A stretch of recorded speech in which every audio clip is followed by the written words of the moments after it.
Today, we're going to get into a really compelling story. It's not about a single person or one company, but about an entire American industry and its incredible fight for its very survival.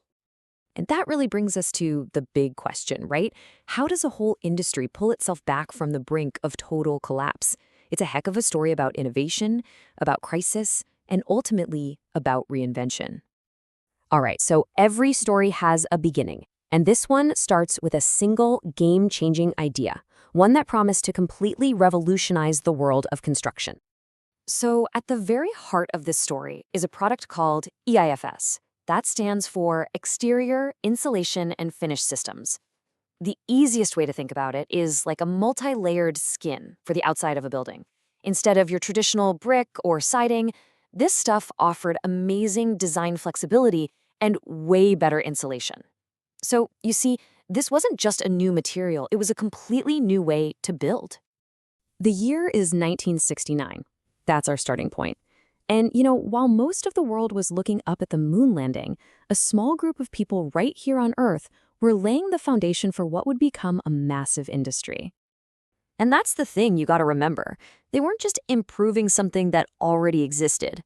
No, they were creating an entire industry from the ground up, building a multi-billion-dollar business from scratch, with all the huge risks that come along with that.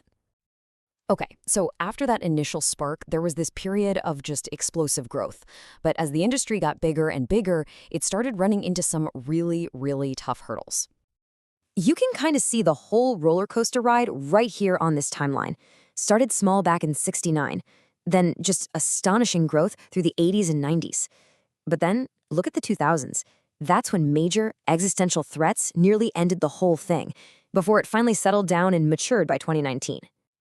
And wow, saying the path was not smooth is putting it mildly. The road was incredibly bumpy.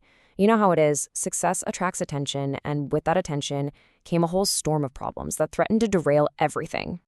First, they had to deal with Mother Nature.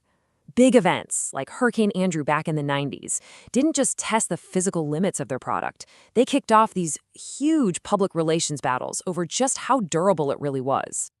And then, after a natural disaster, came a man-made one, the Great Recession.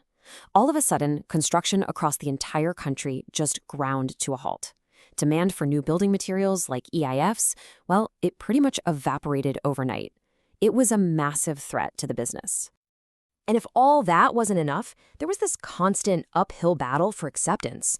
See, they were the new kid on the block, and they had to fight tooth and nail to convince these skeptical architects, building owners, and code officials that their product wasn't just innovative, but that it was safe and reliable for the long haul.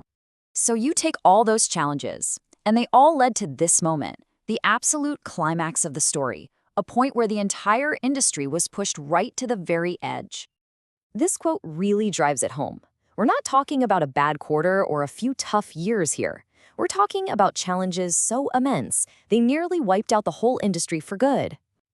So what was the final straw? What pushed them over the edge? Well, it was a widespread crisis in the residential business. Turns out improper installation on thousands of homes led to moisture getting trapped behind the EIFS, causing rot and just massive damage. The lawsuits and the media firestorm that followed were absolutely catastrophic. But, and this is the amazing part, the story doesn't end there. Out of that crisis came a rebirth. This is the comeback story, the part about the big strategic pivot that actually saved them. Their strategic shift was nothing short of brilliant.